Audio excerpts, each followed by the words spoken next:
truly believe that each one of us in this room has a story inside them. And when we share that story, we have the power to transform lives, starting with our own.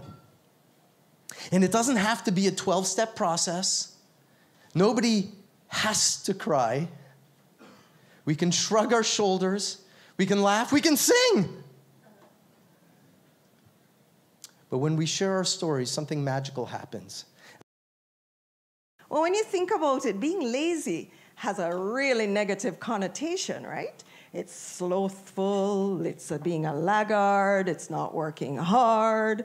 I mean, I searched in dictionaries and couldn't find one good thing about being lazy. But you know, as I said the word, I said, geez, lazy. What a nice word. Listen to it. Lazy. It just has a nice feeling to it. Lazy, like, you know, floating down the stream, the lazy stream. I say, I like this word, and I like this being lazy.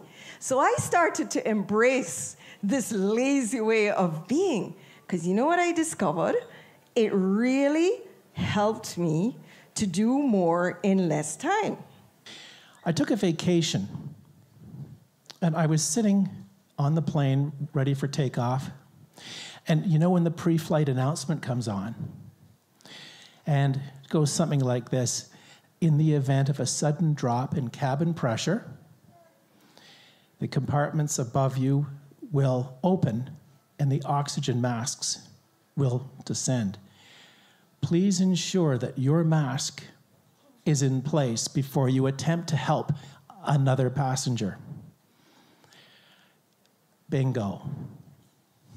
I'd been spending a good part of my life racing around a cabin 40,000 feet in the air with my oxygen mask half on, half off.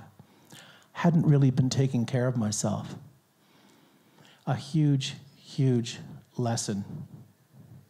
I mean, I did everything. I changed my mattress, I changed my pillow, we covered the windows in the room. There must be a draft, right? I went to conventional doctors, I had x-rays, I went to non-conventional doctors, massage therapists, acupuncture. Nobody could help me until finally, out of sheer desperation, I went to see a Reiki master. Just 10 minutes with David, and he looked me straight in the eye and he said, Gina, tell me about this weight. Oh, I was devastated. He had seen the crack in my perfection. And I apologized profusely. Yeah, Dave, you know, I've gained some weight, but you gotta understand, I can't get my ass out of bed, let alone exercise.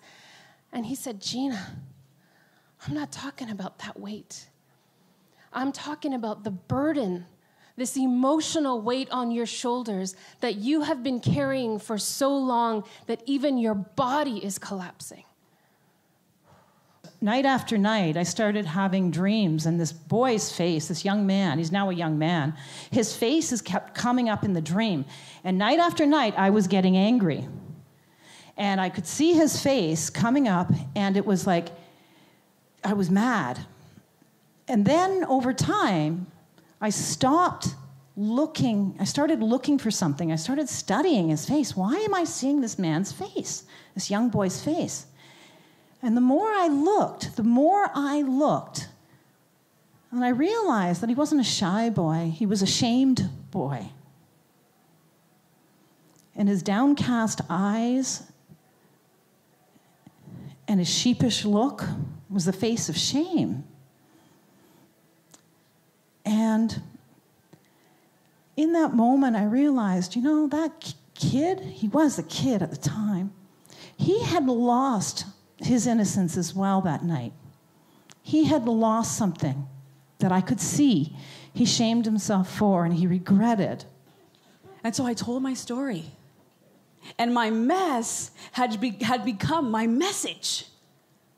In one foul swoop, I had I had this message, and the message was, and I don't know how I knew it, but I just knew it, I knew it, I knew it. And when I got up there and I spoke it, it's like my spirit started speaking, the spirit that was there all along, the strong one that was still kind of silent, but she kind of came out of me, and she started telling this truth about how, you know what, it's not your fault, and you were broken, and you were abused, and the sexual abuse set you up for this, and really you didn't get pregnant at 17, you really got pregnant at 4 when the sexual abuse started, and you were begging for your dad to come and rescue you, but he wasn't there because he moved away and got married to somebody else, and you learned how to love bad men, you learned how to love men that didn't know how to love you back, only on every other weekend. And so therefore when a man comes into your life and you give it up to him, you have to because that's just how you've been trained. I didn't know how I knew what I knew, but I knew what I knew it.